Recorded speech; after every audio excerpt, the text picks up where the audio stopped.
Olá, meus amigos, amigas. Boa noite. Vamos para a nossa 7ª aula do nosso curso introdutório sobre vida e obra de Friedrich Engels. Nós encerramos nas últimas aulas, as 6 primeiras aulas, nós encerramos a vida dele, o resumo da vida, dentro de uma cronologia. Eu estou dando o curso e, ao mesmo tempo, escrevendo, já preparando o livro 3 da coleção para principiantes, né? Eu quero comunicar a vocês aqui, compartilhar com vocês a minha alegria.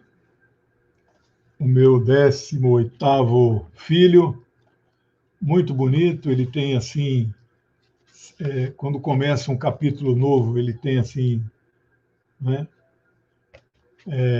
Ele é todo ilustrado, né? Com legendas. Então, ficou com quase 400 páginas, né? A campanha de pré-vendas, pré-lançamento foi boa, o suficiente, eu consegui arcar com a despesa da gráfica, que é muito alta, né? E despachei já, acho que uns 250, 300 pedidos já, né? Agora fiquei aí com 700 livros aí. Minha casa virou um depósito de livro. Mas tem entrado assim pedidos, né, todos os dias, principalmente entrando aquele pedido combo, né? Comprando Marx e Lenin juntos, ganha um desconto de 10%, né? Outra coisa que eu quero falar com vocês, antes de entrar na aula, é que sábado agora, às 14 horas, sábado agora, cai dia 18, eu vou lançar o livro Lenin aqui em Campinas, na cidade que eu moro, o livro Lenin para principiantes. Vou fazer uma preleção, assim, introdutória, né? Cujo tema é Atualidade do Pensamento de Lenin. Né? Como é que o pensamento de Lenin pode nos ajudar a ser um guia norteador aí da luta política, né? O Lenin era o mestre da tática, né? Então, o momento agora é de você ter uma tática a melhor e a mais ampla possível para nós conseguirmos dar conta do recado, né, desse momento delicado que nós vivemos, onde o Brasil não vive uma normalidade democrática, né?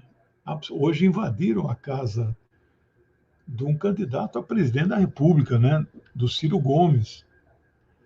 E invadiram a casa do irmão dele, que é senador da República, né? Então, se você mora em Campinas, que me assiste, o lançamento será às 14 horas, porque na parte da manhã a livraria Pontes, que é onde será o lançamento, tem muito movimento, véspera de Natal, né? Então, às 14 horas, eu espero vocês. Se você não é de Campinas, mas conhece alguém de Campinas, peço então a gentileza de você avisar as pessoas. Eu não sei se todos vocês que me assistem têm meu WhatsApp. Então eu vou até colocar aqui o meu Zap para vocês, né? Quem ainda não tem meu WhatsApp, Oswaldo, a imagem no YouTube não está boa. Não sei por quê. Você me manda um oi nesse número Zap para eu salvar o nome de vocês na agenda e incluir nas listas para receber notícias minhas, artigos, ensaios, links de entrevistas, né? Eu estou começando a fazer alguns programas meu próprio no meu canal, que eu chamo de Canal da Geopolítica. Então, Já fiz 2, não foram muitos ainda. Estou programando um para final do ano, a última quinta-feira do ano, que cai no dia 30. Porque esses programas são retransmitidos em outras TVs, né? Outros canais.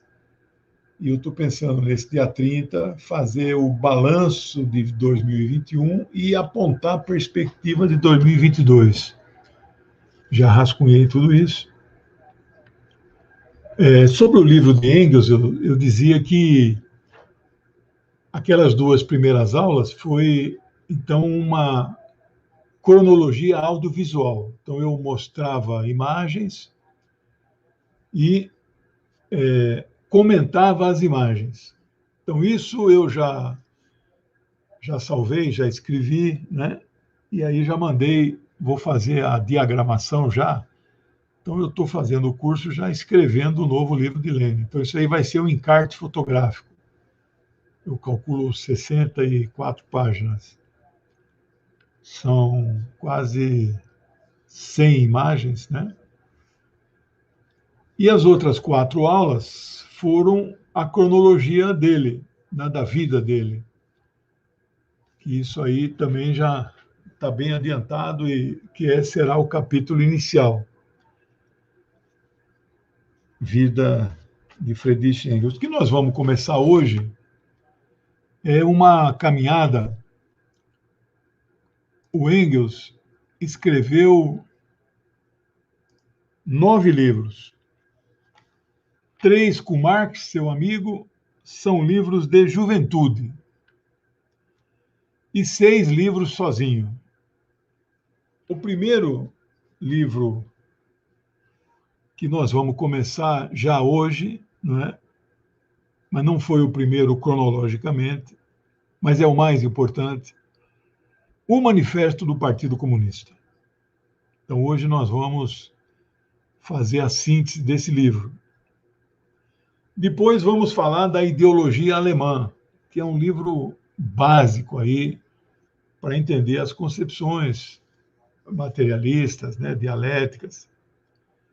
E depois vamos falar da Sagrada Família, um livro deles, dos 2 juntos. Semana que vem eu anunciei que nós não vamos fazer aula, porque meu aniversário, eu vou, a partir das 7 horas, minha filha vem aqui em casa, vamos cortar um bolinho, mas o dia 20, a outra semana, 29, aula normal, 5 de janeiro, aula normal, não tem recesso, né? E a partir daí, toda semana um livro novo.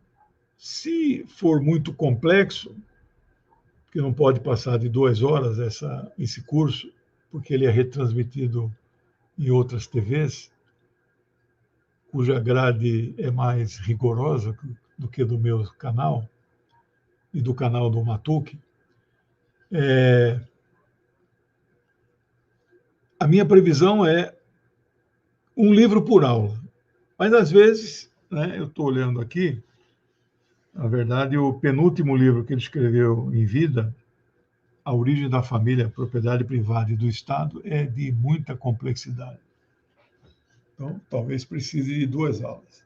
Então, eu continuo com a ideia de, final de março, estar com o curso encerrado, concluso, e o livro praticamente escrito.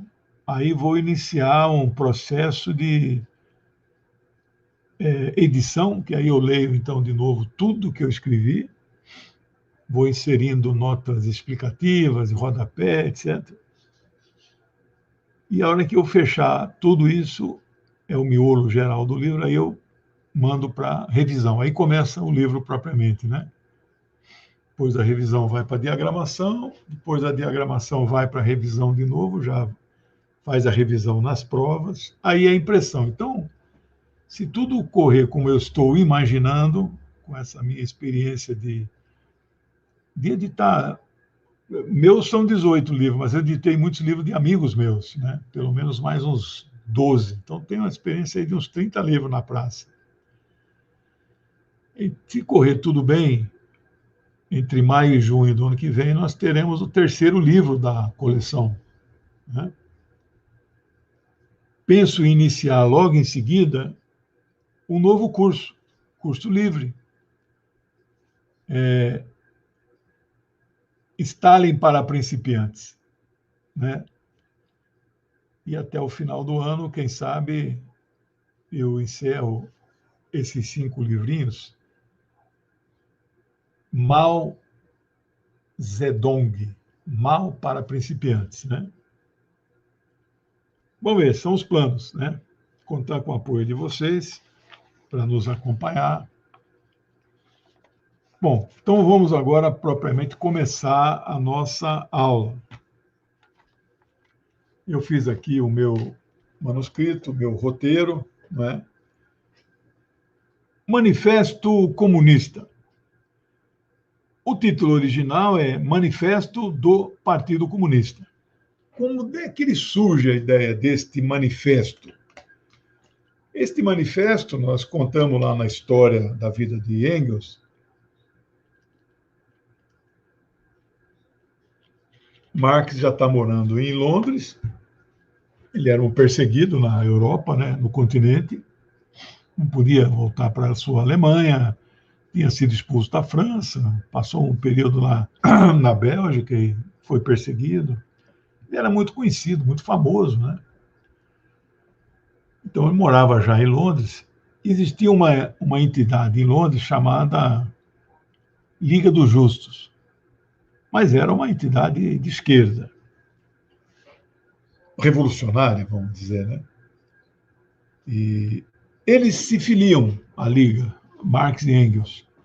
E Engels também passa boa parte da vida dele em Londres, porque o pai tinha lá aquela tecelagem na cidade de Manchester.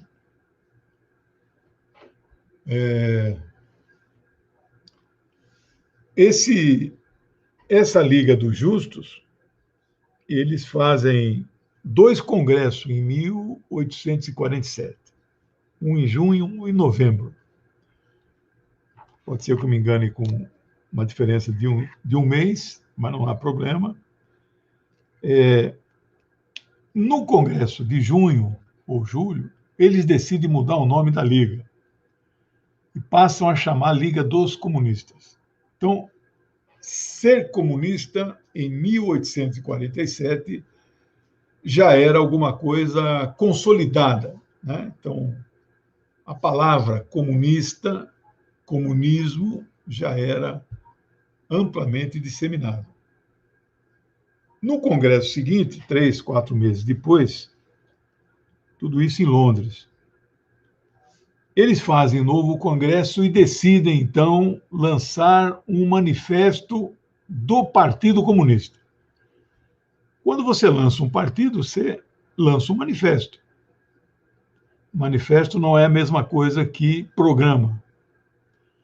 Manifesto é manifesto. É alguma coisa que sintetiza o programa, né? Que faz uma análise da conjuntura. Naquele momento, o programa já é uma coisa mais permanente, né?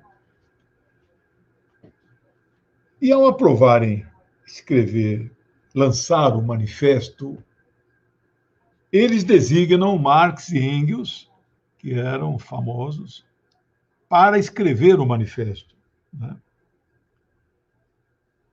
E era um manifesto daquilo que deveria ser o manifesto de um partido político, de um partido comunista, revolucionário.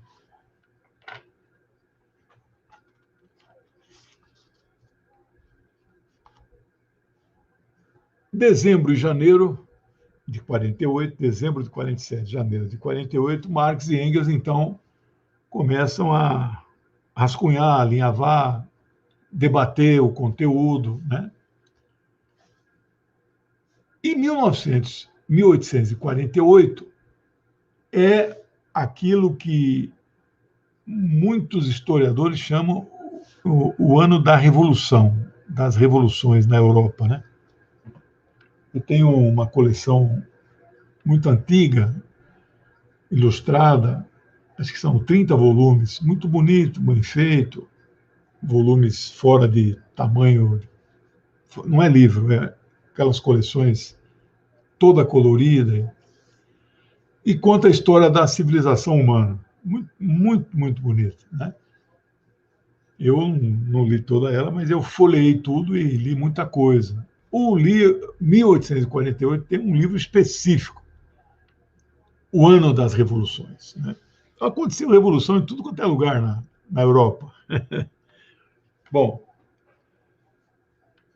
final de janeiro, o texto está praticamente terminado. Você veja que eles gastaram quase 60 dias. O presidente da Liga até manda uma correspondência para Marx, assim, deixando no ar aí uma certa advertência. Ô, meu, você está demorando muito para escrever, né? Mas o trabalho é finalizado em final de janeiro. Aí vai para a gráfica. Ir para a gráfica, hoje em dia, é digitar, a diagramadora faz, né, tudo em PDF, bonito, né? Naquela época, não. Eram os chamados tipos móveis. Cada letrinha você tinha que colocar né, numa armadura, uma armadura, né, quando você vai fazer uma pintura, você tem aquela madeira e a tela fica colada nela. Então, é uma armação de madeira, onde eles vão colocando as letrinhas, tudo apertadinho, aí vinha lá, batia com o martelo, ficava certinho. Aquilo era colocado numa gráfica, o papel passava nisso e ia fazendo folha por folha, né? Então, a história registra que este livro veio à luz no dia 18 de fevereiro, mas ele veio à luz na língua dos seus autores, né? Então, aí é que é a questão, né? Porque tem o problema das traduções, né? Então, ele sai em alemão, mas é traduzido logo em seguida para o inglês, né? Bom, esse é um livro que marcou, ele é uma espécie de divisor, assim, né? Antes do manifesto, depois do manifesto. Podemos dizer que ele divide o movimento comunista internacional em antes do partido e depois. Antes da organização e um movimento mais organizado. Então, é o início do movimento comunista internacional da forma mais organizada, sob a liderança de Marx e Engels, né?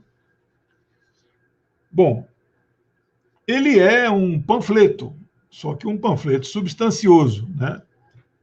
Tem muitas edições do Manifesto Comunista, né? Essa aqui é uma delas, da Boitempo, mas ela está grossinha assim, mas não é só o manifesto que tem aqui, né? Tem também aqui o livro de Lenin, Teses de Abril, e no curso de Lenin nós falamos dele. E tem uma introdução longa daquele escritor paquistanês, nascido indiano, Tariq Ali, né? Gosto dele, li todos os livros dele, deve ter uns 5 ou 6 traduzidos para o nosso português do Brasil, né? Tem romance, vários, e tem livros de política, geopolítica internacional, né? Ele mora em Londres, só escreve em inglês. Nasceu indiano, mas num belo dia de 1947, a Índia praticamente expulsou os muçulmanos para cima, né? Quando a gente fala para cima, do mapa, né? Mas é tudo plano. Apesar da Terra ser redonda, o continente é plano, né? Então eles foram para o norte da Índia e lá criaram um país novo chamado Paquistão. E muito conflito ainda até hoje, porque ficaram muitos muçulmanos na Índia, né? Estima-se hoje, sei lá quantos milhões de muçulmanos ainda no continente, né? Não tem como se purificar um país. Só tem hindu lá, não é, né? Então o Tariq Ali mesmo fala isso, né? Nasci indiano, virei paquistanês, né?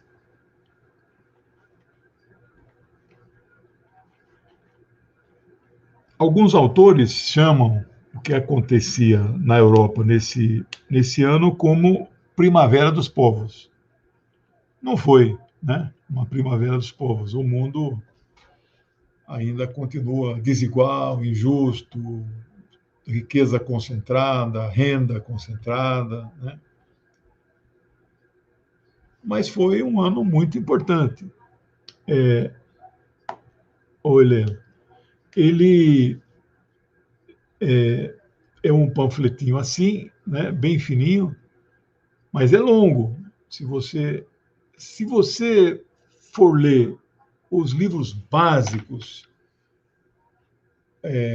de Marx e Engels, para você entender o marxismo e o engelismo, que não existe esse termo, eu estou inventando, você tem que ler, primeiro, na minha sugestão, do socialismo utópico ao socialismo científico, que é um livro que Engels escreve em 1880, 3 anos antes de Marx morrer. Ele morre em 83. Eu começaria por esse. Em segundo lugar, eu leria o Manifesto Comunista. E em terceiro e último, se você não quiser mergulhar no marxismo-leninismo, você leia o Esquerdismo, Doença Infantil do Comunismo, de Lenin. Estes 3 livros, nesta ordem que eu lhes recomendo, é o básico. Não é? Então, não sei se você lê rápido, se você lê devagar. Né? O brasileiro lê 1,8 livros por ano em média. Né? Eu leio isso por semana. Eu não sei você que me assiste quantos você lê. Mas se você fizer um plano disciplinado, falar, não, eu quero ter os conhecimentos básicos de marxismo-leninismo, as aulas do professor não são suficientes, eu quero ler, eu quero anotar. Né? Leia esses 3. Este é o meu plano de ensino, né? Para tarefa para vocês, tá bom? Não precisa ler a obra inteira deles. Né? Eu fiz isso, mas em 40 e quantos anos? 46 anos de militância, né? De estudo, de...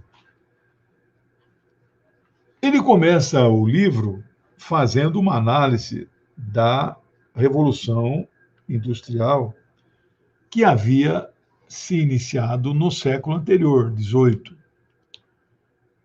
Muitos autores dão a data 1776, que foi quando James Watt aperfeiçoa a máquina a vapor, que já existia, mas ele aperfeiçoa e é adotada em todo o sistema industrial, primeiramente na Inglaterra, que era o país mais desenvolvido, depois a Alemanha e a França. Né? Esta máquina a vapor produziu, então, o que se chama de revolução industrial, que não é uma revolução social, nem política. É uma revolução tecnocientífica, que nem se usa o termo revolução 4.0, né, que é a revolução tecnológica que o mundo vive hoje. Né? E aí tem muitas novidades, muitas inovações. Né? Você já ouviu falar de medicina gênica? Né? Eu acompanho de perto tudo isso. Quando o genoma foi transcrito, decodificado a primeira vez, né, pelo aquele médico geneticista Craig Venter, né? Era governo Clinton, isso já tem 25 anos, mas, né? Medicina gênica os remédios serão formulados para você, para mim, de acordo com a minha estrutura genética molecular. Vão curar a minha doença. Então, em vez de você fazer remédio genérico que vai para todo mundo, vão fazer para nós. E outras revoluções que estão tendo aí, né? Chamada internet das coisas, né? Internet tem em todo lugar.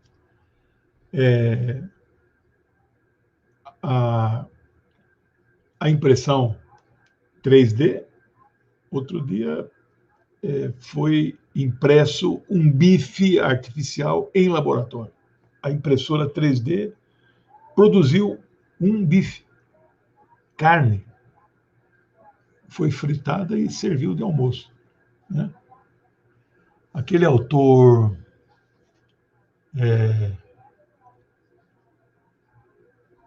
Yuval Harari, israelense, ele escreveu a trilogia maravilhosa. Recomendo quem gosta de história, ciência, civilização. Homo sapiens, Sapiens, Homo Deus e 21 questões para o século XXI, é o terceiro volume. Então, nesse que me marcou muito o terceiro volume, já que eu estou falando de impressora, ele menciona, por exemplo, você vai produzir a sua camisa do jeito que você gosta na sua casa. A impressora faz. Isso vai desempregar a gente, por exemplo, na Índia, que é um grande fabricante de têxtil e de confecções, né? Você vê que coisa? Então a revolução industrial é uma revolução tecnológica. Depois teve outras revoluções tecnológicas, especialmente o Fordismo, né? O Fordismo é início do século XX. Isso aí a gente ensina em Sociologia do Trabalho, né? Que é aquela produção em série. Outros autores chamam de Taylorismo. Né? Por que Taylorismo? Porque Taylor trabalhava com Ford, né? Era o engenheiro responsável pela fabricação dos carros. Né? Fordismo é mais usual, né? E a partir do Fordismo, ou seja, obrigado, a partir do Fordismo, é que eles se apropriam, né, eles que é o capitalismo, né, se apropriam do conhecimento do proletariado sobre a fabricação das coisas e picotam este conhecimento em partes e cada um operário, a partir daquele momento, só faz um pedacinho daquilo, da peça. No carro. No caso, carros. O filme que vocês conhecem, né, do Chaplin, ele na linha de produção, tempos modernos, né?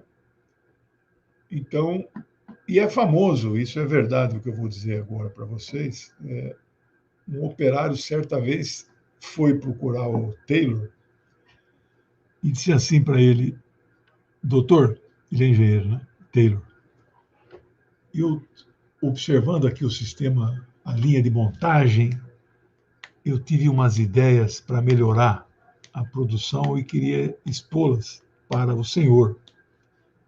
Sabe o que ele respondeu? Você não é pago aqui para pensar, você é pago para trabalhar.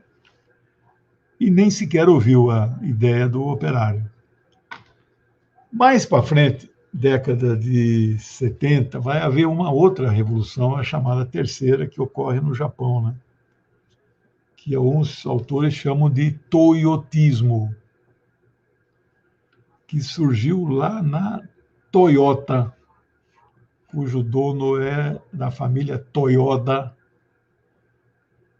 que é um sistema de praticamente estoque zero, sistema de Kanban, né, que é uma etiqueta que vai na linha de produção quando está acabando o estoque das peças lá na frente, eles colocam uma etiqueta avisando, né? Porque com estoque zero, eu não fico com capital empatado, né? Então, a linha de produção continua, mas ela é mais racional. E é o que nós chamamos de revolução industrial 4.0, é essa modernidade toda, né? Mas o livro, então, analisa o século XIX, que era a única revolução que os dois em vida presenciariam, né?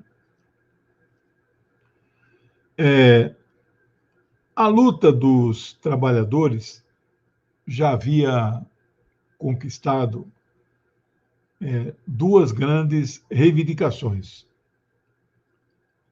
A jornada de trabalho já havia se reduzido de 12 para 10 horas. Olha só, né? Tem países na Europa que já estão reduzindo para 6, mas nós estamos ainda em 44 horas semanais no Brasil, né? Não é nem 8 por dia. Quem não trabalha sábado tem que compensar as 4 horas de sábado. Então dá uns quebrados, dá 8h36 ao dia, uma coisa assim, né? E eles tinham conquistado também o voto universal, que na verdade não é tão universal assim, né? Eram para homens. Então, o voto às sufragistas, tem um filme que você pode assistir, não sei em que plataforma está, tem tantas, né?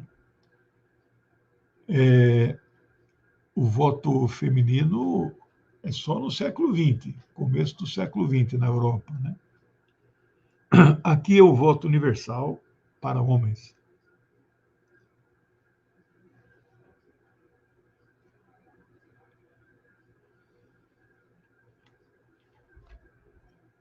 Quando foi feito uma segunda edição, no prefácio,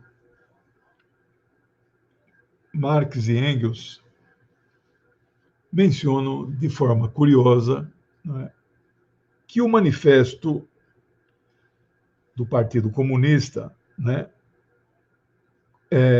como uma plataforma da Liga dos Comunistas,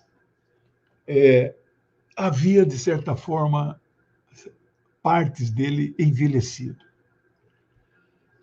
Não há nenhum problema, o manifesto continua atual na sua estrutura geral, na sua crítica ao sistema capitalista, etc.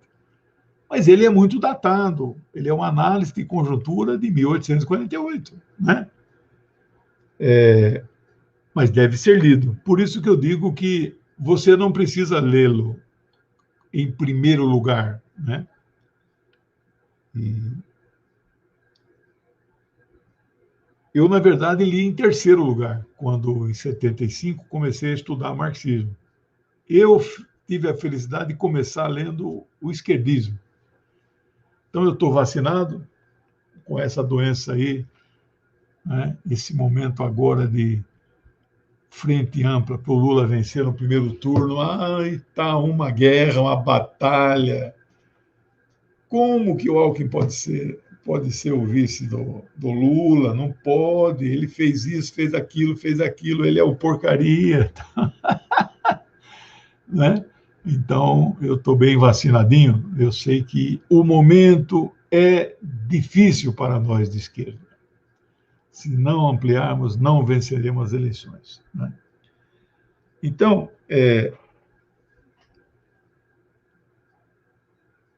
muitas pessoas, na época, encaravam a Liga dos Comunistas como uma espécie de sociedade secreta. E era mesmo. Só que não era uma sociedade secreta iniciática, mística, como existiam muito nessa época. Aliás, é bom registrar que neste ano de 48, eu não sei exatamente se foi nesse ano, mas um desconhecido professor, pedagogo, nome dele original não sei, mas ele adotou o nome de Allan Kardec, Você já deve ter ouvido falar. Começaram a surgir manifestações espíritas na Europa. Interessante, né? Onde o materialismo começa a se fortalecer, o comunismo, aí vem, então, o espiritismo. As irmãs Fox começam a ter aquelas mesas que subiam, né, etc, etc. Para que isso? Para combater o comunismo, o materialismo dialético, né? Eu disse que a tradução inglesa só viria bem depois, né? Quer dizer, bem depois, 2 anos depois, em 1850. A tradutora do alemão para o inglês, o nome dela é Ellen Macfarlane. Mac, de McDonald's, né? Farland. Provavelmente ela era escocesa, né? E ela fez a tradução para ser publicado na forma de fascículos no jornal que tem o sugestivo nome de Red Republican, República Vermelha. O Marcos mandou um superchat aí, legal, obrigado. Nossa aula é transmitido ao vivo aqui em 8 páginas de internet, canais, né? E amanhã passa no DCM TV. Lá dá uma audiência fantástica. Não é ao vivo, mas 5.000 pessoas estão fazendo o curso pelo DCM. Eu agradeço muito a transmissão, né? O livro Manifesto Comunista é o livro que concorre com a Bíblia como o livro mais traduzido e mais lido em toda a história da civilização humana. Não há uma língua viva na Terra que não tenha uma tradução do manifesto, coisa assim de 193 países membros da ONU, todos eles, claro que muitos desses falam a mesma língua, né? Inglês em muitos lugares, português em muitos lugares, né? Mas todas as línguas vivas têm uma tradução do manifesto. Houve um momento em que as tiragens da quantidade. Então, e aos sábados ainda é retransmitida em outro canal do nosso amigo Zé Roberto, né? Bem lembrado. Houve um momento em que as edições do manifesto ultrapassaram as da Bíblia. Hoje, nem de longe, né? Hoje nós estamos em baixa, né? Mas voltaremos.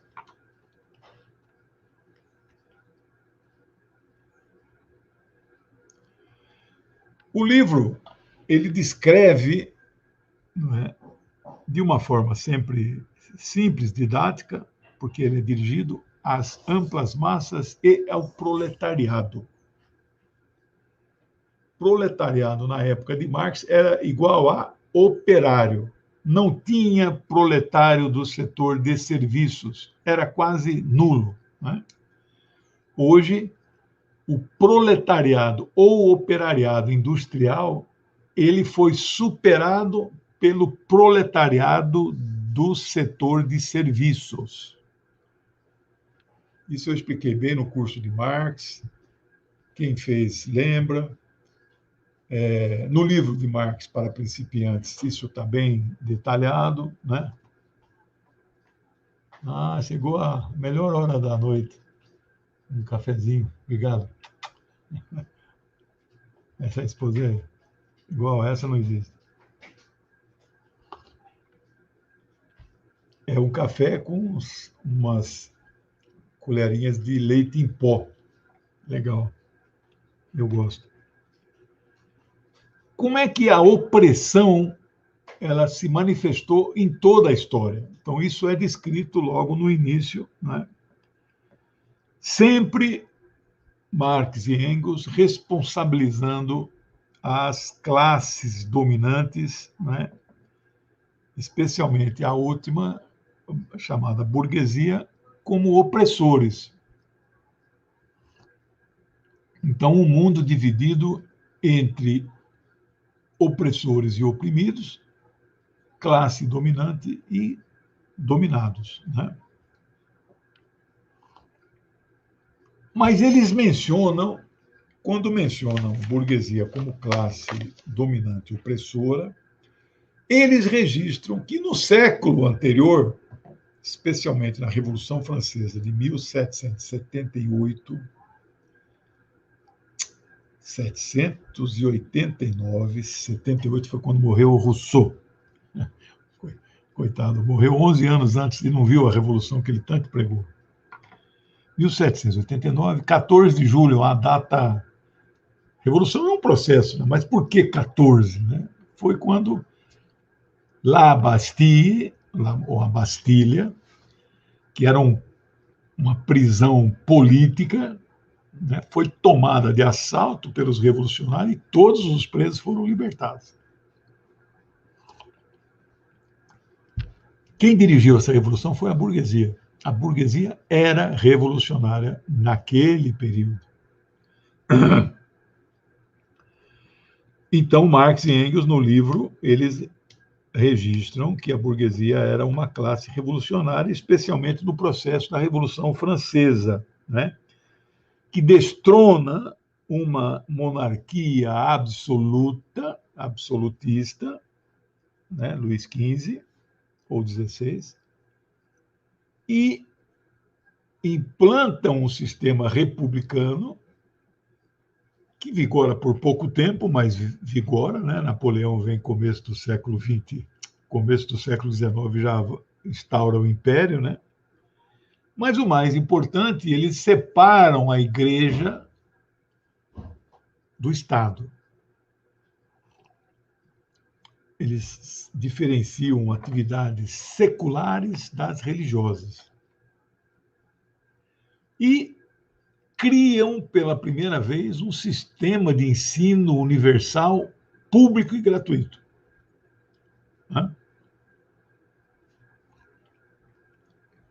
Esta mesma burguesia, 200 e tantos anos depois, está desfazendo tudo o que ela fez.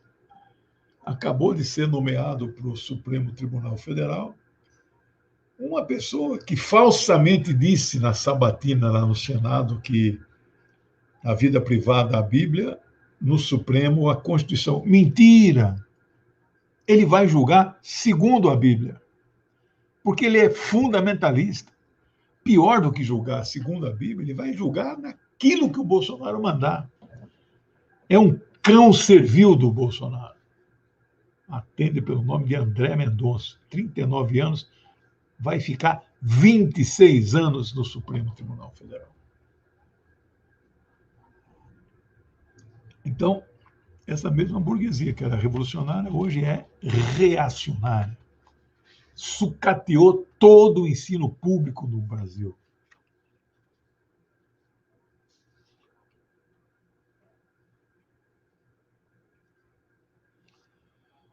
O Marx e Engels valorizam as questões democráticas e as liberdades. Como Engels, mais à frente, reforçará esse ponto de vista, e Lenin, nas teses de abril de 17, e ele também vai dizer da importância das liberdades democráticas, ou alguns autores chamam, a etapa nacional e democrática, que é uma etapa anterior a um processo revolucionário de ruptura, né?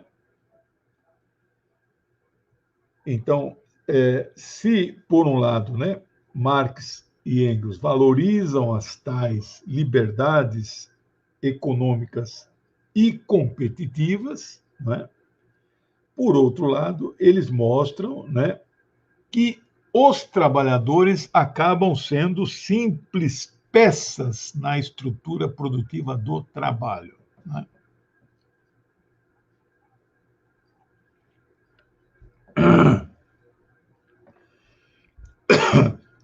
Já desde o Manifesto Comunista, os dois jovens, Marx e Engels, Marx tinha 29 anos, Engels 27, eles colocam o papel central do proletariado, da sua luta contra a burguesia, e aonde, então, começa a existência, não é,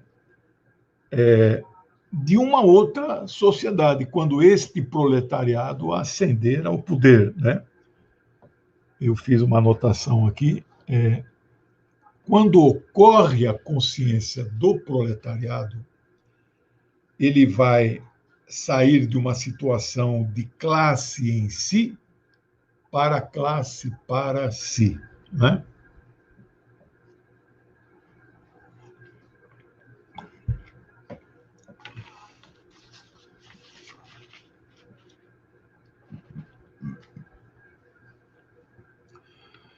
Marx e Engels mencionam o fato de que os operários irão tomando consciência de sua situação e a tendência de se organizarem e lutarem contra a opressão. Bom, aqui,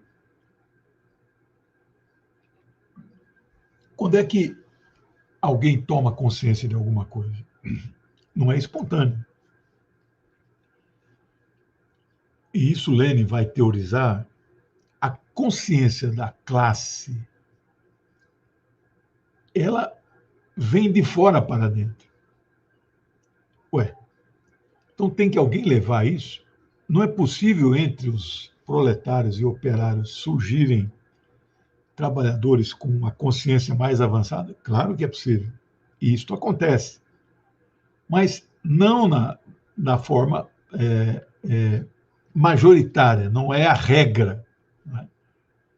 Por isso o partido. Né? Você vê, estou falando aqui de um manifesto de um partido comunista, mas Marx e Engels nunca fundaram o partido. Lenin só vai fundar em 17, no ano da Revolução.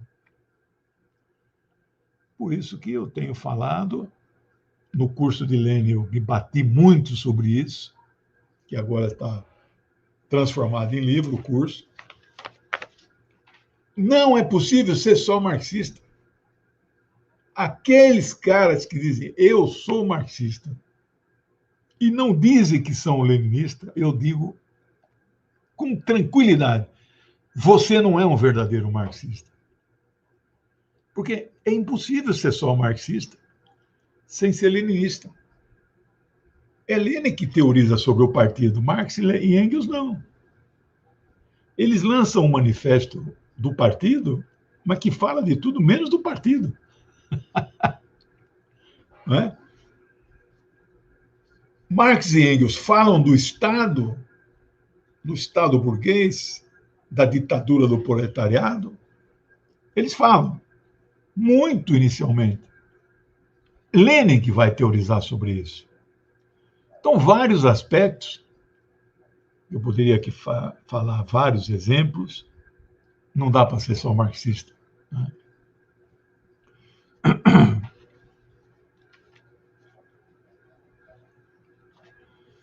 O proletariado que toma consciência, não é, ele vai tomar uma consciência do contexto histórico, social, político e econômico na qual estão inseridos. Não é? Estes operários mais conscientes, proletários mais conscientes, eles crescem politicamente, tornam-se, estou falando na atualidade, né? Dirigentes de partidos revolucionários, partidos comunistas. Né? No mundo inteiro, nem todos os países, o partido que dirige a revolução chama Partido Comunista. Na Coreia Popular, República Popular Democrática da Coreia, é o nome oficial, né? O pessoal chama de Coreia do Norte, que é errado, né? Não é o Partido Comunista lá, lá é o Partido do Trabalho, uma coisa assim, né? Não tem comunismo no nome lá, né?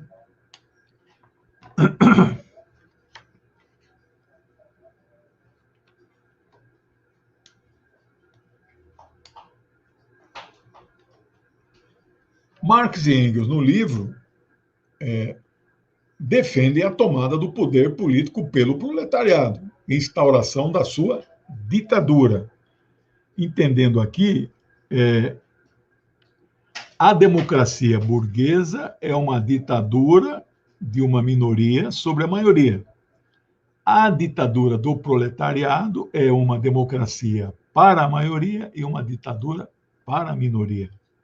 Mas isso eles não conseguem compreender, né? Eles sabem que é verdade, e aí eles insistem em dizer que o modelo da democracia burguesa deles é o melhor do mundo. Aliás, Biden convocou a semana que passou uma cúpula para a democracia, convocou 110 países, membros da ONU, e a revelia deixou de fora 83 países, especialmente a China, a República Popular da China, a República de Cuba, né, que tem modelos de democracia muito mais avançados que dos Estados Unidos, né? Mas eles não pensam, evidentemente, dessa maneira. Então, está claro no livro que o proletariado, depois que tomaram o poder e que venceram, então, a guerra e a luta de classes, ele passaria, então, a defender os interesses da maioria da sociedade, que é composta por uma maioria de explorados, de despossuídos, de despossuído de quê? De qualquer tipo de propriedade privada, né? Casa, qualquer coisa. Na época não tinha veículos, né? E diz Marx e Engels que esse proletariado, ao tomar o poder, deveria defender a abolição da propriedade privada. Aqui não há uma diferenciação que a propriedade que tem que ser abolida é dos meios de produção e não qualquer propriedade privada. Então, são dois jovens que estão crescendo politicamente, estão se amadurecendo intelectualmente. E, por exemplo, eles não tinham claro ainda, nenhum dos dois, a diferença entre trabalho e força de trabalho. Esse é um debate, né? Um dos livrinhos de Engels publicados, fininho assim, que na verdade é um capítulo do livro que nós vamos comentar, chamado Dialética da Natureza. O título é O Papel do Trabalho na Transformação do Macaco em Homem. Eu acho desastroso essa tradução, né? Porque Engels conhecia a origem das espécies de Darwin, né? Darwin nunca disse que o ser humano veio da evolução do macaco. Não, o ancestral comum, mas são ramificações diferentes da evolução, né? Mas o importante é o papel do trabalho. Antes de realizar trabalho, não dá para você falar em civilização, em seres humanos. Oi, Soraya.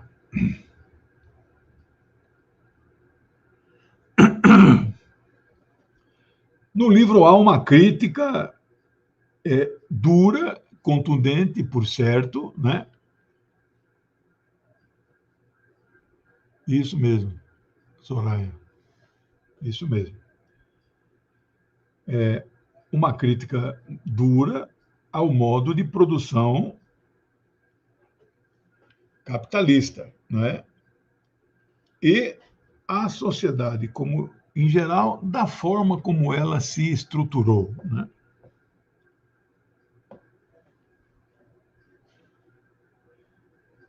Marx e Engels também não têm claro ainda que a questão do acúmulo do valor e a acumulação de riqueza tem origem na mais-valia, né? Que só viria a ter esta convicção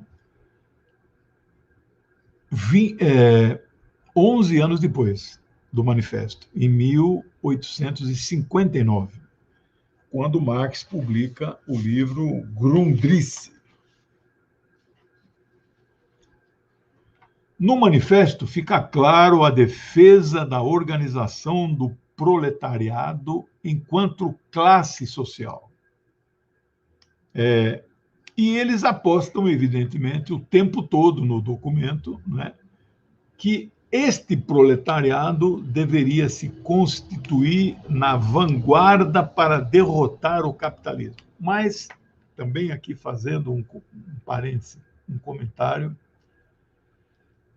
especialmente Marx, que vai teorizar isso sobre o papel de vanguarda do proletariado para superar, romper a estrutura capitalista e construir outra sociedade, ele vai definir quais são as contradições do sistema capitalista, porque ele diz que todos os modos de produção, todos os sistemas sociopolítico-econômicos anteriores sempre tiveram uma contradição interna que os levou à destruição. O capitalismo não seria diferente.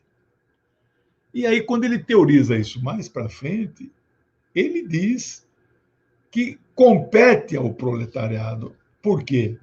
Porque é ele o produtor do valor e da riqueza, que é apropriada de forma indébita, né, pelo patrão burguês capitalista, que se enriquece e o trabalhador não fica com a riqueza que ele mesmo produziu.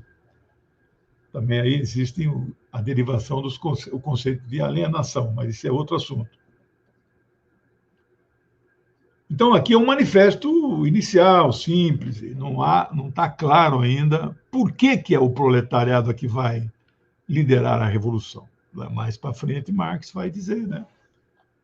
Uma das duas grandes contradições do sistema é produção cada vez mais socializada e apropriação privada da riqueza produzida. E quem é que vai sentir essa apropriação? O proletariado, né? Mas, volto a dizer, não basta ter a noção de que você está sendo explorado. É preciso dar um salto a mais. A consciência de classe, a organização e o Partido Revolucionário. Senão não tem revolução, né? Espontaneamente, nada acontece.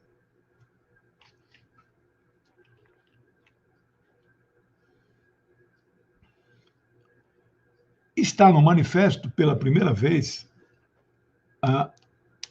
os princípios do chamado socialismo científico, não é?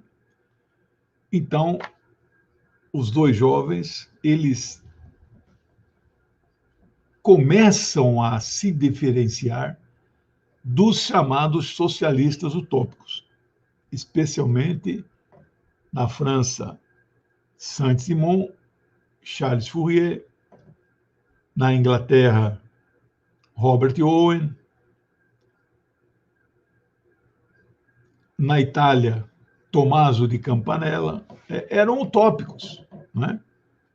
Eles começam, então eles põem um divisor, né?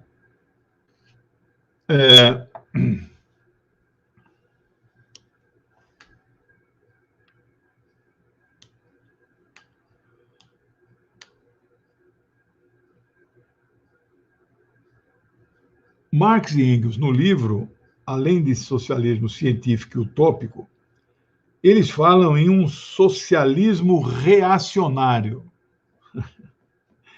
que seria uma forma da burguesia conquistar a simpatia do povo. Então, você vai ver alguns burgueses falar num socialismo, eu sou socialista, etc, etc, né?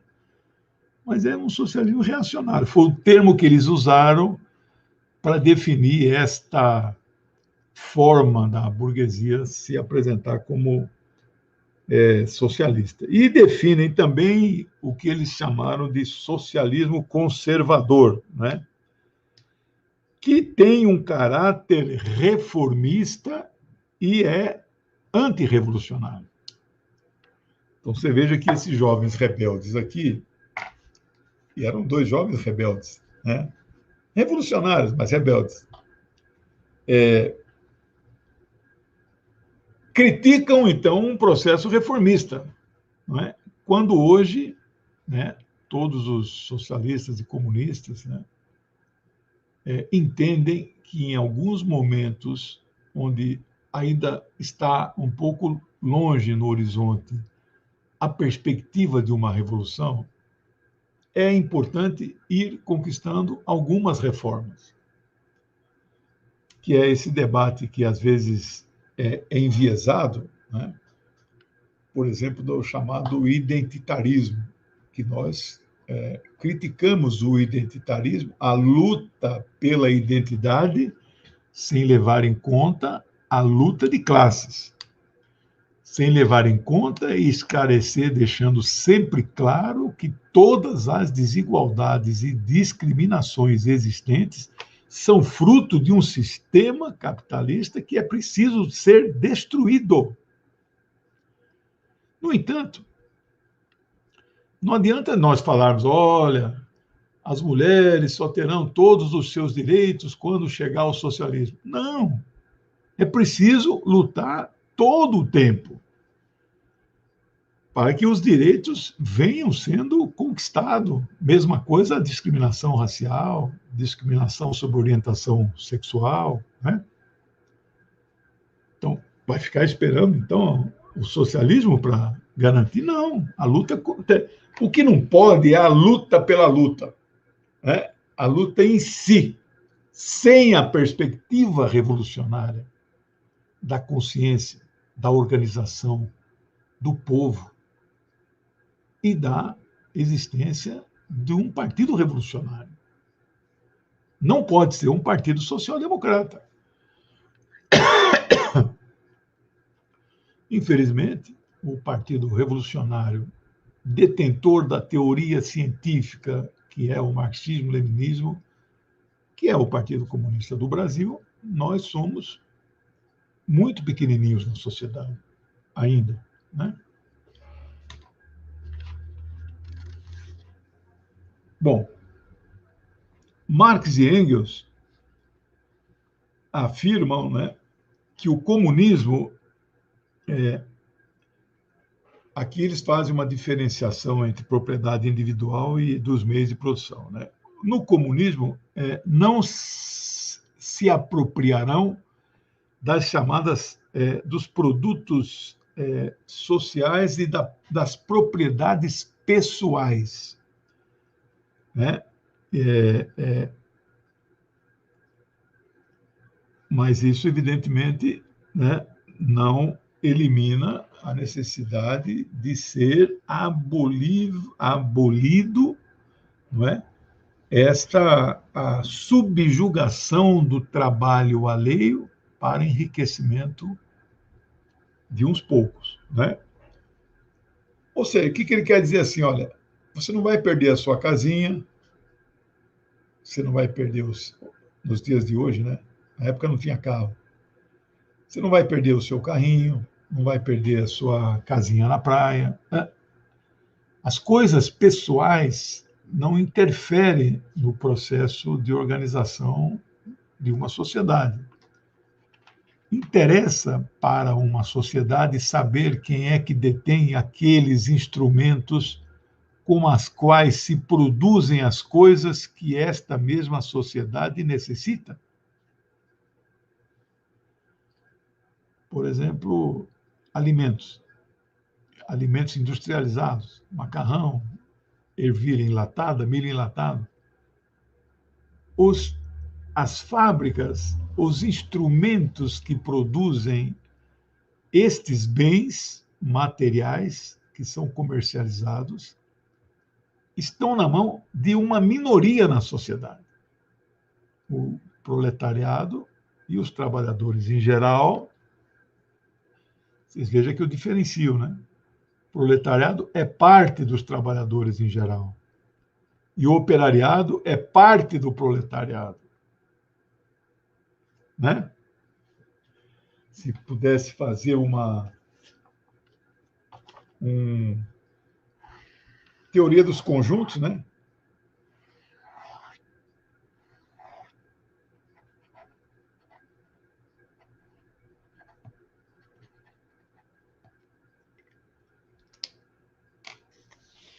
Se eu estivesse na sala de aula, na lousa, né? Vamos ver se dá para ler. O conjunto maior são os trabalhadores.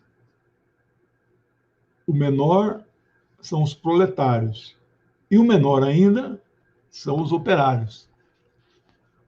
Portanto, nem todo operário, desculpe, nem todo proletário é operário.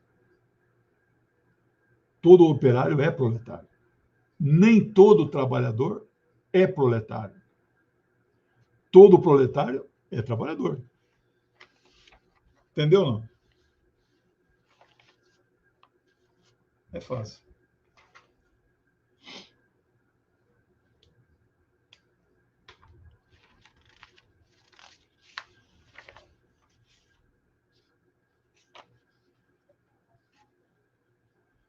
O texto de Marx e Engels, o Manifesto, ele mencionam a luta entre patrícios e plebeus, servos e senhores feudais, burgueses e proletários.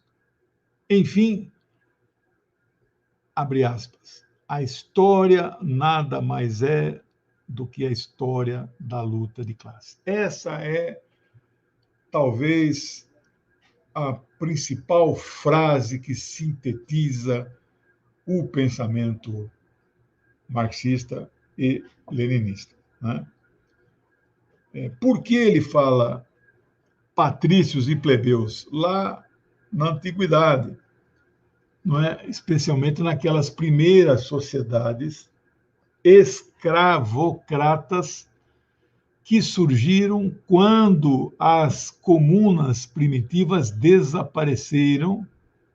E quando elas desapareceram? Elas desapareceram quando o modo de produção comunal, ou seja, a maneira como as pessoas produziam as coisas lá na comuna primitiva, se alterou.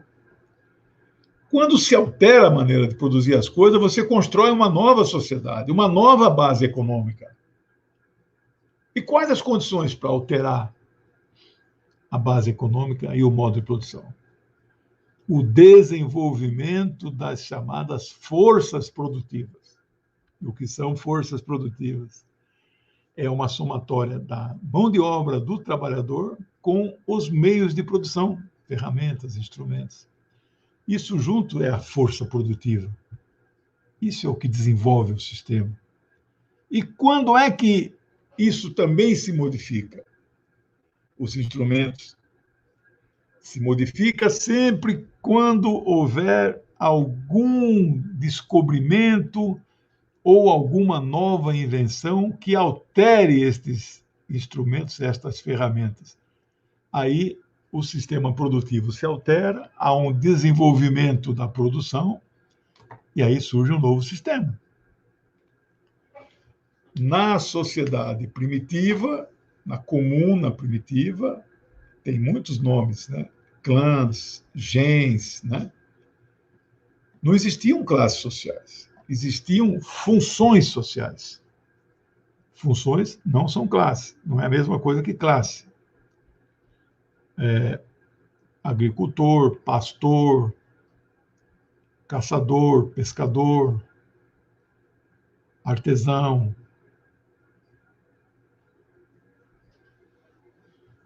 Isso. Não era divisão de classe, era divisão de função. Mas, em algum momento, esta comuna primitiva, esta harmonia, ela desapareceu em algum momento. Que momento é esse? O momento quando surgem as classes. Surge a propriedade. A propriedade era coletiva. Todos eram donos dos instrumentos na tribo. na comuna, no GEM, no clã, tem muitos nomes. Todo mundo era dono de tudo. Num certo momento, houve o monopólio dos instrumentos que produziam coisas, né? Bom, é que eu não posso fazer esse parênteses muito longo, que estou aqui terminando o manifesto, depois podemos responder algumas questões. No livro meu de Marx, que eu recomendo que vocês adquiram, comprando os dois juntos, desconto de 10%, com a taxa de frete, sai R$ 90, 6 pagamentos de 15. Não vai matar ninguém, né? Mas veja, aqui ó, há um capítulo do livro, aspectos sociológicos de Marx, aspectos do pensamento sociológico dele, né? A sociologia marxista, né?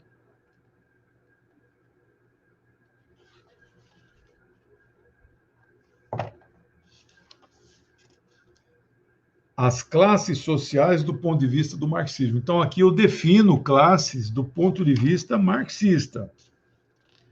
Explico as funções na comuna, explico quando surgem as classes, né?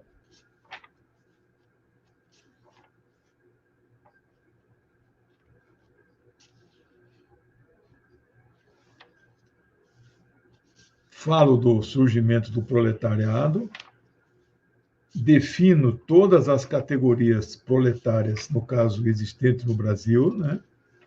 E também menciono a origem e o desenvolvimento do Estado. É um dos capítulos mais longos do livro, né? Muito bom, muito bonito.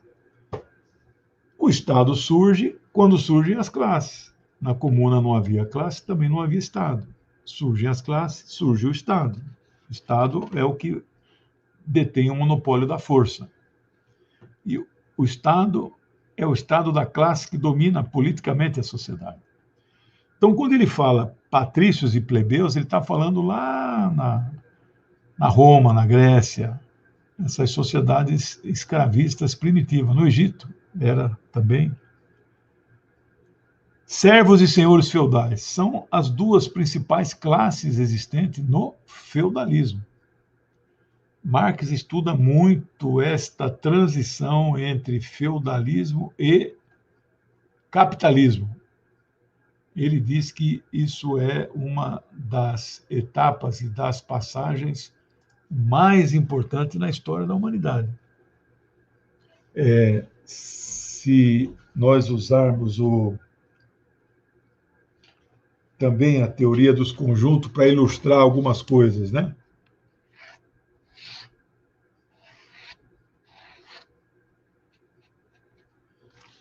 Se você tem um gráfico, é um gráfico com dois eixos,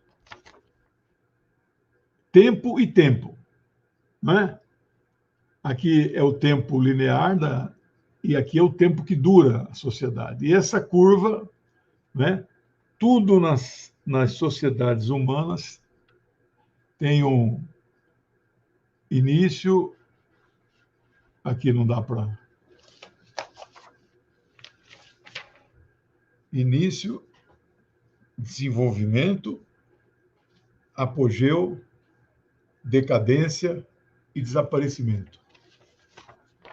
Só que, quando está desaparecendo um modelo de sociedade, outro já está surgindo. Por que eu achurei? Ali é chamado período de transição. Nem a sociedade anterior se extinguiu, nem a nova se consolidou. Nestes períodos históricos, a Terra treme. Aí acontecem revoluções. Então, supondo que esse aqui seja, então, o feudalismo, né? O capitalismo, dirigido pela burguesia revolucionária nessa época, ele não tinha se consolidado.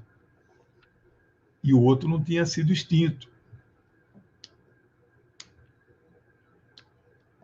Tem um superchat do Ivo aqui.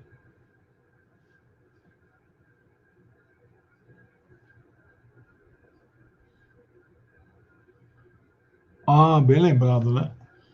Nós lembramos isso no programa do 247 hoje cedo, eu e o Zé Reinaldo.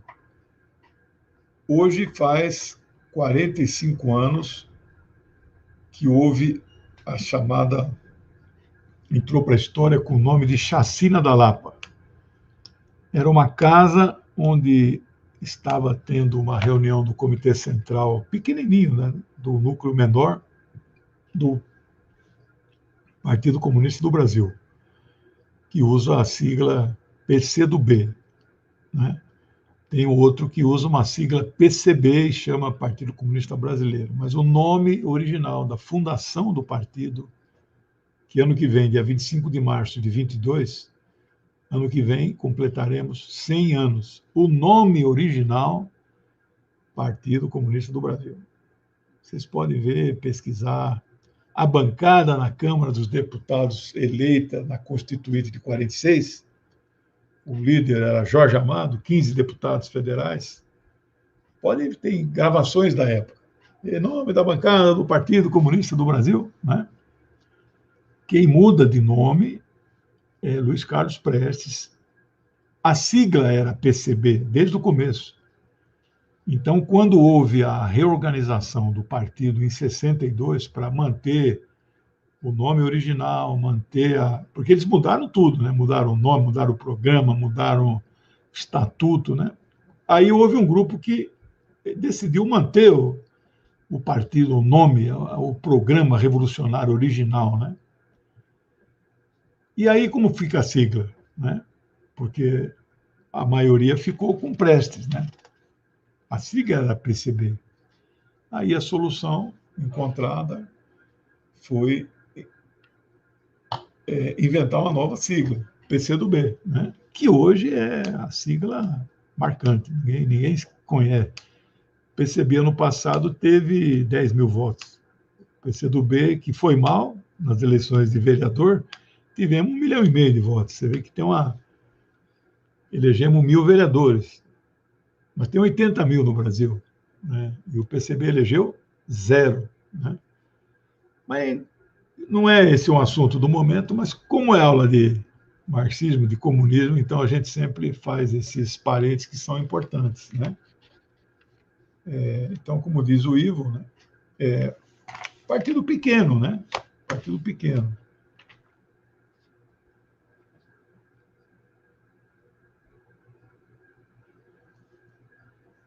No caso, servos, eles tiveram um papel muito importante na transição. A burguesia surge exatamente daqueles servos que trabalhavam nos feudos dos senhores feudais, que acumularam um certo volume de recurso, de riqueza, de dinheiro. Cada feudo tinha uma moeda.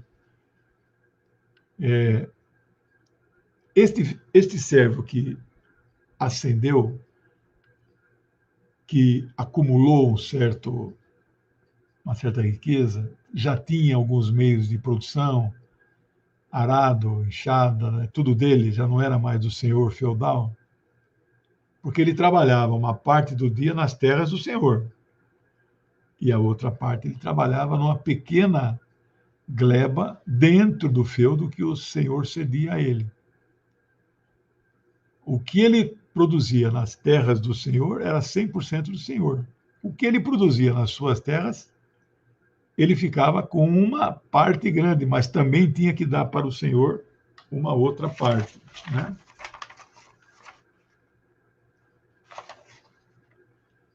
Duas decisões um servo desse poderia tomar. Uma certa, do ponto de vista histórico, outra errada. A decisão errada, alguns que não tinham consciência, eles aspiravam a ser senhores feudais. Aí eles acumularam uma certa riqueza e compraram um pequeno feudozinho, um pequeno castelinho, viraram senhores feudais, que desapareceram depois. A outra parte, não sei qual é o tamanho disso, tomou a decisão certa na história. deu banana para o senhor feudal, pegou tudo que tinha e fugiu para os burgos. Era o nome que se dava na Europa para aqueles entrepostos, comércio, estrebarias para descanso, alimentar animais, etc, etc, né?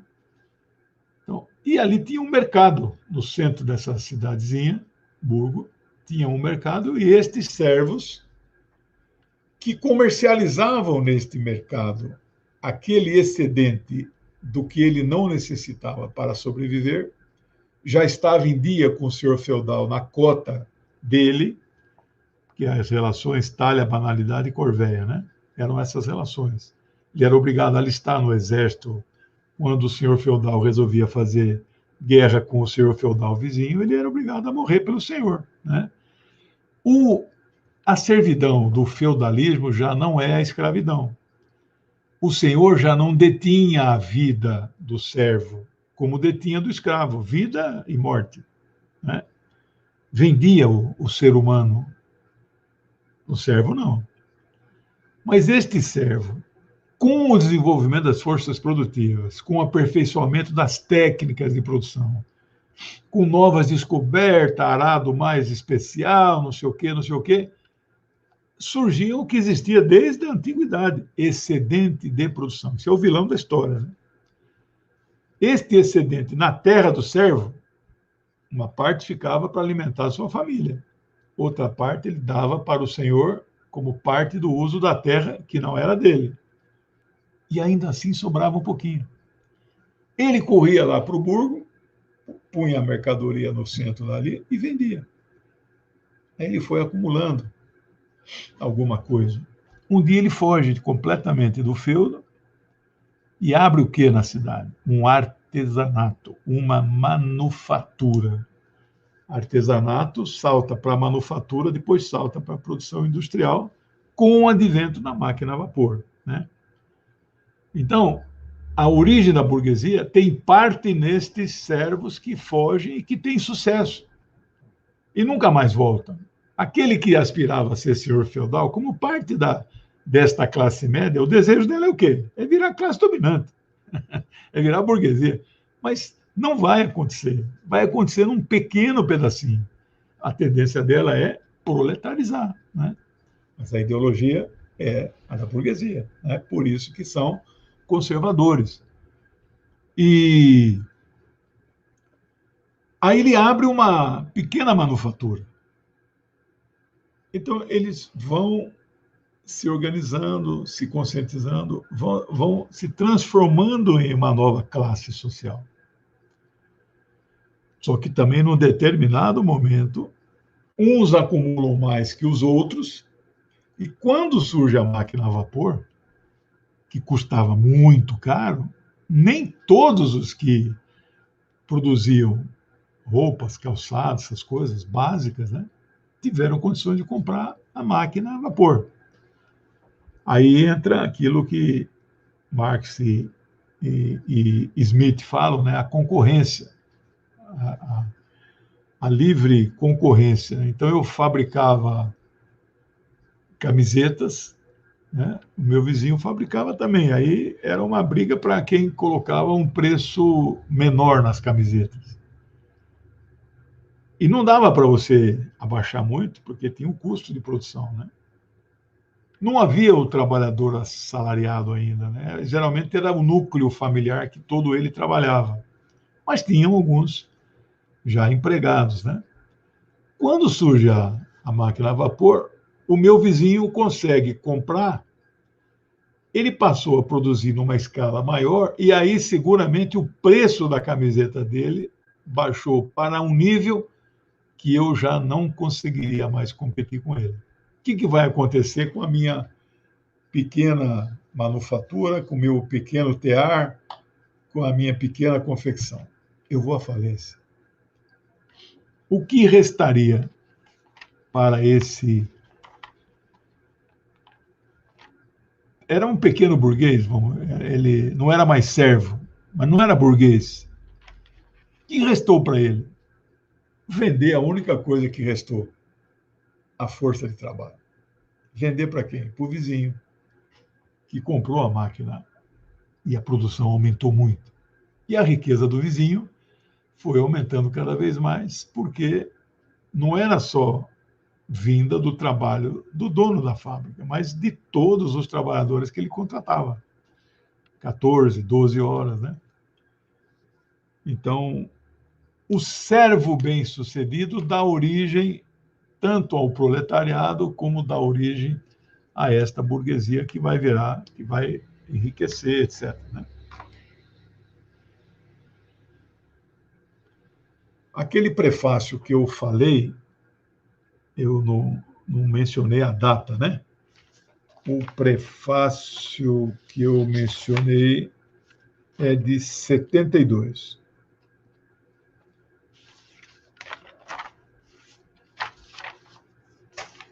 Eles fizeram a segunda edição, saiu em 24 de junho de 72. Eles assinam o manifesto juntos, e aí é onde eles falam a frase famosa que o manifesto está envelhecido em alguns pontos. Nunca disseram quais eram, né? Mas não precisa. É um livro histórico. Né? A conclusão de Marx e Engels, que posteriormente vai ser reforçada por Lenin em seu livro clássico, O Estado e a Revolução, que neste livro eu faço o resumo dessas 7 obras, né? E está aqui na página 131.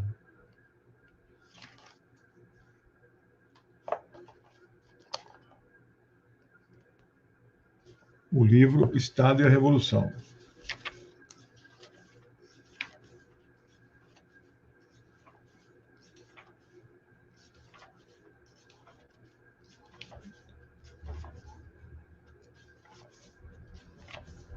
O nosso ficou grande. 24 páginas é o livro, né? Como nesse livro. Neste livro, por isso que está aqui mais um exemplo que não dá para ser só marxista, né? Lenin vai dizer o seguinte: não basta o proletariado tomar o poder, tem que destruir o Estado burguês e construir em seu lugar o Estado proletário. O Marx não tinha a menor ideia disso. Falava em ditadura do proletariado, mas não tinha esse desenvolvimento, essa lucidez. Né? E, ao final, é a parte mais bonita e mais famosa, né, do manifesto, né, que vou ler aqui para vocês.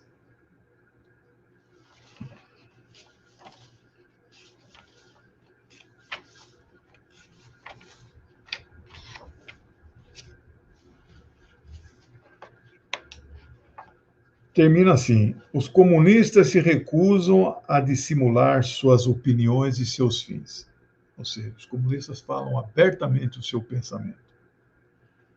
Proclamam, tá aqui, abertamente os seus objetivos, que os seus objetivos só podem ser alcançados pela derrubada violenta de toda a ordem social existente.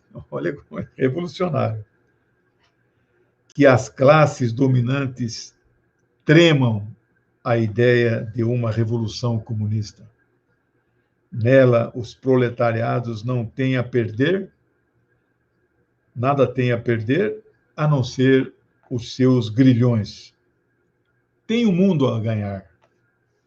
E a última frase é: proletários de todos os países, univos. Né? Então, está aqui, fevereiro de 1848. Este é o livro de Engels. Então, eu dou por concluída este primeiro livro, e aí vamos ver aí se tem alguma questão mais específica, senão nós nos encontramos daqui a 2 quartas-feiras.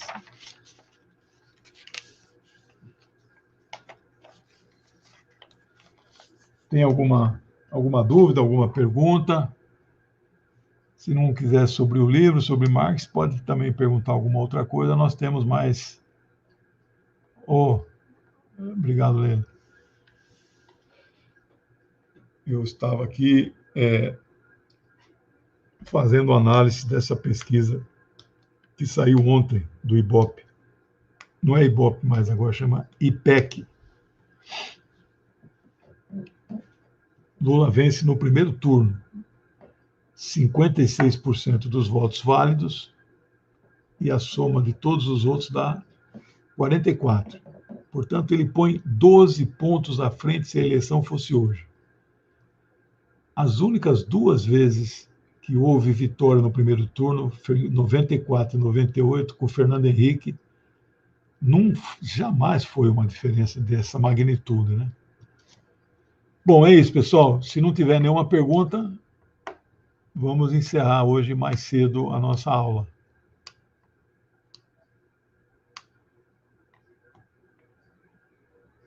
Beleza? Então vamos nos despedir até daqui a 2 semanas, tá bom? Obrigado para todos, um beijo. Tchau.